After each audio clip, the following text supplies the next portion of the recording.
The PlayStation 5, which is almost reaching its one-year anniversary, is still undergoing some significant quality of life improvements.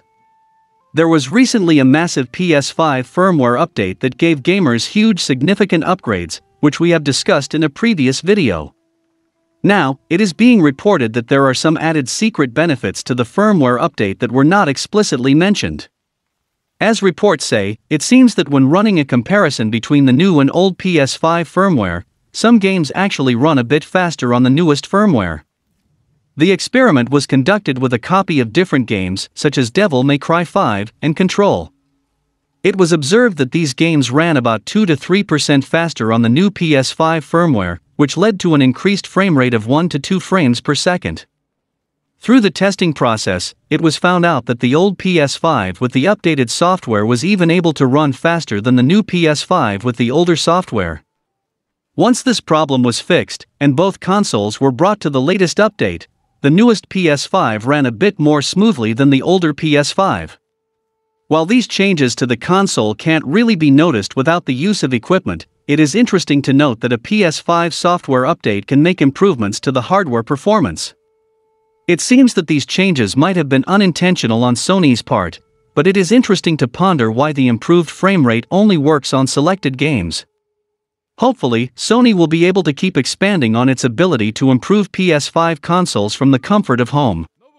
Other changes that the PlayStation 5 update brought include expandable storage, disabling the screenshot icon, and the ability to turn off the on-screen recording notification whenever players are trying to capture game footage.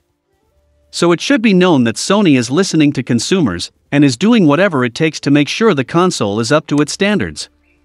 Speaking of updates, the latest PS4 firmware update appears to fix the huge system clock error that might brick the console in the future. QAM is a portmanteau of CMOS, the small PS4 internal clock battery, that plays an important role in determining whether or not PS4 owners can play their games. PS3, PS4, PS Vita, and PS5 consoles all rely on the accuracy of an internal clock to verify if console owners can play games, presumably to prevent gamers from exploiting trophies. On PS4, this extends to games on disc as well as digital titles. The CMOS is used to power the internal clock, while the PS4 is disconnected from a power supply, but if the CMOS stops working and the console can't sync to a remote server, games and DLC will not boot, even if those games are on disc. The name QAM came from PS4 owners' fears that if Sony ended support for the PS4 like the previous PlayStation consoles, the CMOS issue would render the console unusable. However, according to some reports, it appears the company may have addressed this in the latest PS4 firmware update.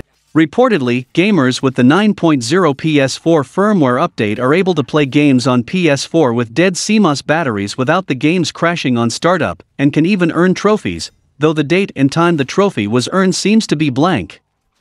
The update also extends to digital games, which may be reassuring to PS4 owners who feared their consoles might get bricked in the future. The possibility that Sony could fix the QAM issue with an end-of-life firmware update has been brought up before, so it may not be that much of a surprise that the company appears to have implemented a fix. It appears that PS4 owners are very relieved by the new update and its associated fix. Overall, when a new generation of console releases, it is best to upgrade, so we can prevent these types of issues. The PS5 is very tough to get, and it is relieving to hear that Sony have heard the criticisms. The potential for a Star Wars video game renaissance is exciting, as prospective developers such as PlayStation, EA, Ubisoft will be trying their hand at titles set in the popular science fiction universe.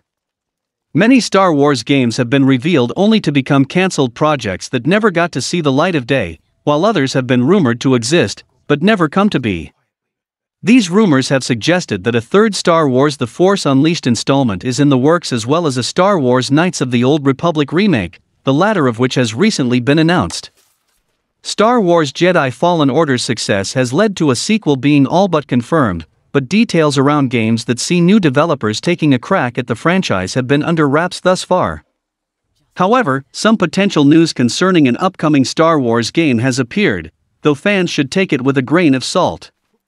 Leaks and rumors are the catalysts of suspicion and conversation, something that was seen clearly when reputable leaker Tom Henderson suggested Quantic Dream may be working on a Star Wars game.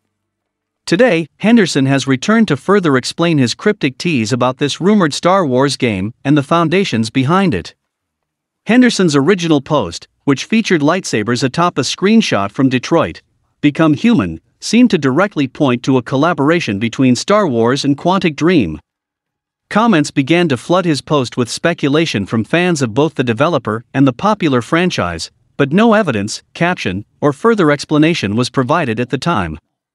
However, Henderson has since written briefly about his intentions and sources.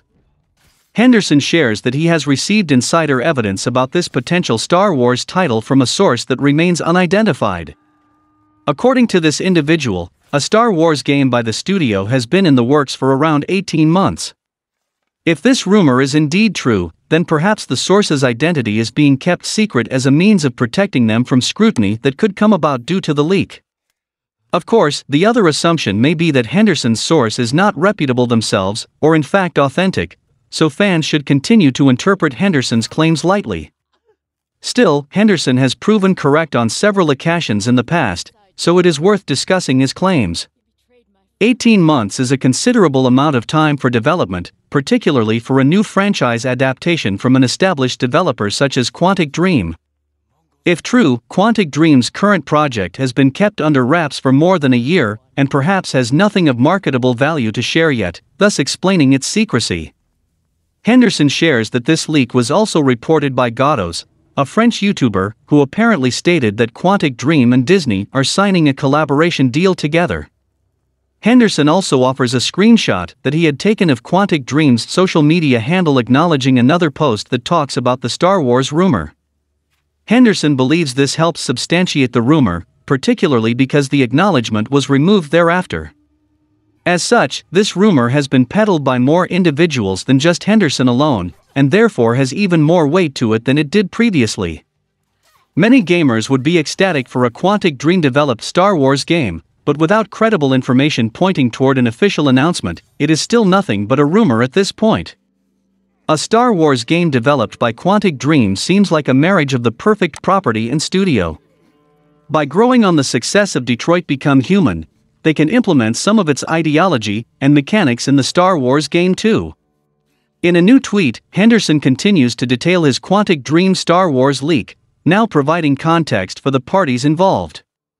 He starts by name-dropping Unit Image, stating, Quantic Dream is preparing a Star Wars teaser with Unit Image, followed by a link to its website. Unit Image is a well-established and highly respected animation studio out of Paris, France, who has helped create countless video game projects including the trailers for Far Cry 6, Death Stranding, and God of War.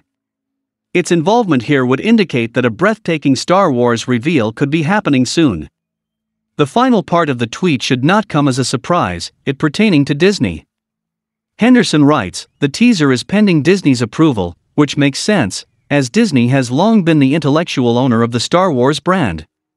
He doesn't provide specifics about the teaser nor how long Disney has been looking at it, but based on the rumors of how long the game has been in development for, and the matter of Disney's approval, it seems like fans could expect a reveal at any time.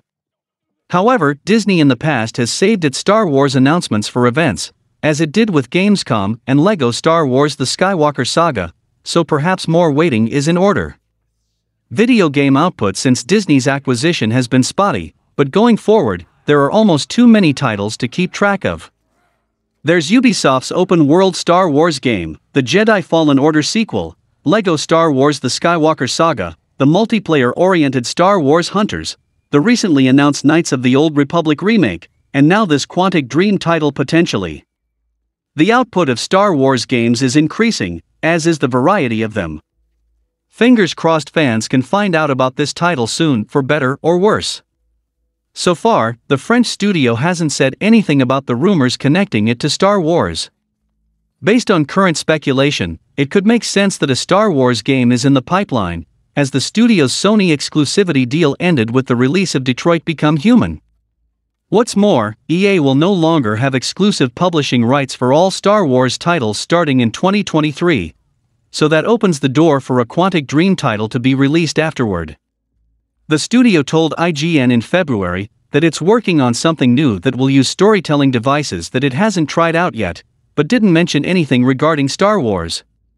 At the end of the day, it seems like Quantic Dream is working on something new, but there still isn't anything concrete that confirms its game is set in a galaxy far, far away.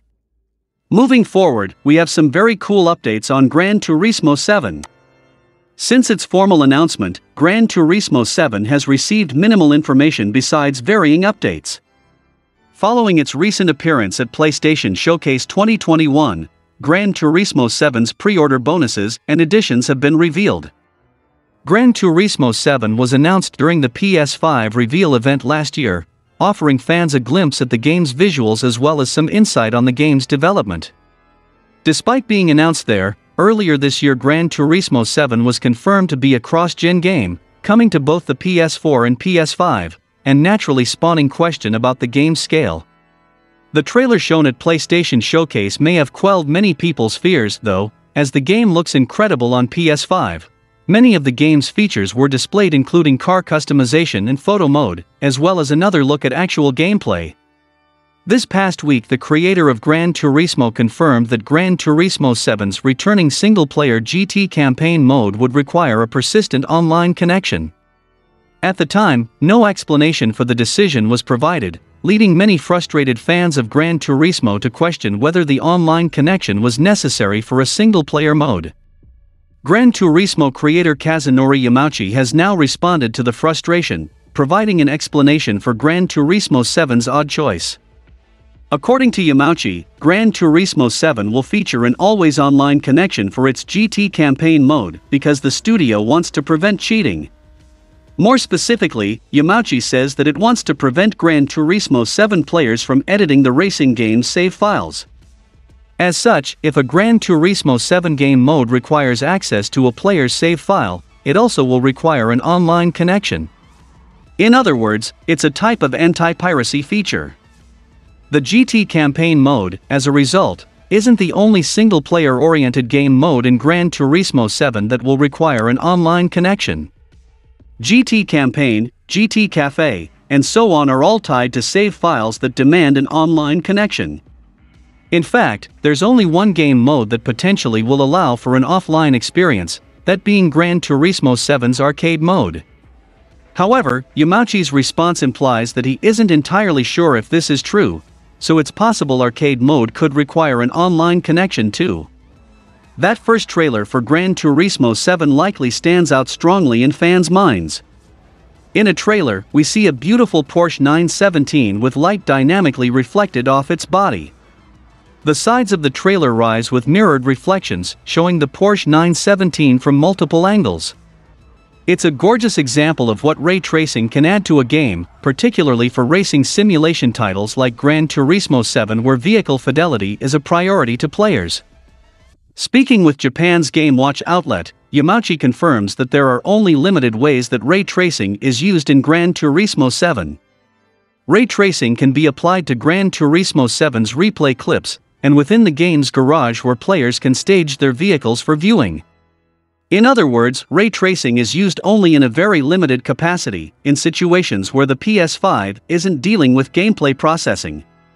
While Yamauchi doesn't explicitly state why this is, it's obvious. Ray tracing requires a significant amount of processing power, and that's a valuable resource in the middle of gameplay. All Yamauchi does say is that adding ray tracing while training would be really difficult. Polyphony Digital has clearly chosen to prioritize using the PS5's resources for other aspects of gameplay and visual fidelity, as exciting as ray tracing is. The confirmation that ray tracing won't be utilized in Gran Turismo 7's gameplay is likely to disappoint some fans who hoped for the opposite. After all, ray tracing was an oft-mentioned feature ahead of the arrival of next-gen consoles, and Gran Turismo 7's announcement trailer, in particular, teased ray tracing. It is disappointing that ray tracing is missing in gameplay. I mean, they are making tons of money of Gran Turismo, and we have witnessed ray tracing on several games like Miles Morales, Ratchet, and Horizon Forbidden West. So, adding ray tracing should be considered. A new post on the PlayStation blog details the pre-order bonuses for a variety of editions of next year's Gran Turismo 7. Ken Chan, senior product manager at Sony, describes the game's two versions available, the Launch Edition and the 25th Anniversary Edition.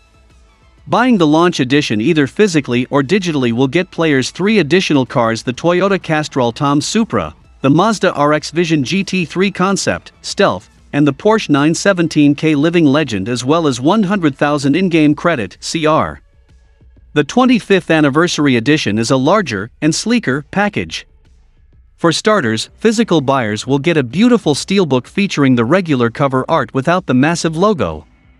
In addition to the bonus cars of the Launch Edition, the 25th Anniversary Edition also includes both a PS5 disc and a PS4 digital copy of Gran Turismo 7, 1,100,000 CR, but the Digital Deluxe Edition comes with 1,600,000 CR and Toyota GR Yaris with country-specific livery, 30 manufacturer/partner avatars, and the music of Gran Turismo official soundtrack. The Launch Edition is $69.99, and the 25th Anniversary Edition is $89.99. PS4 players will not get a free PS5 upgrade for Gran Turismo 7, there being a $10 fee to move up to the PS5. From the years of rumors to the brief appearance last year, Gran Turismo 7 is finally just months away from launching.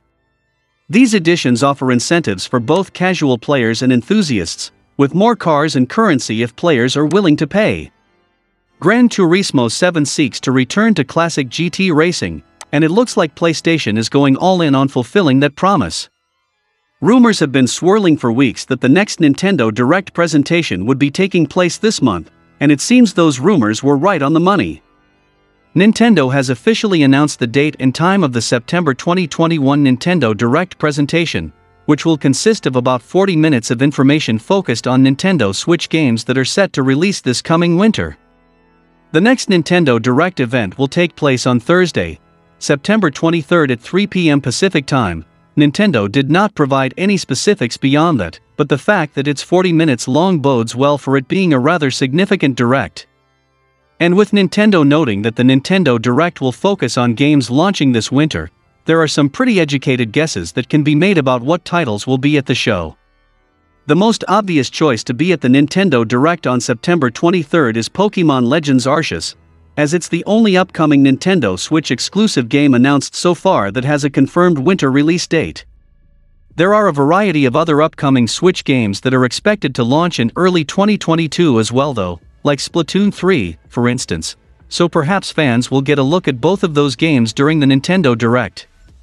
There are other games still coming out this year that Nintendo may want to shine the spotlight on as well, even though they're not coming out in the winter time. This would include titles like Shin Megami Tensei 5 and Pokémon Brilliant Diamond and Shining Pearl, which are all set to launch in November. Nintendo also has a couple of games set to launch in December, as well in the form of Advance Wars 1+2 Reboot Camp and Big Brain Academy Brain vs. Brain.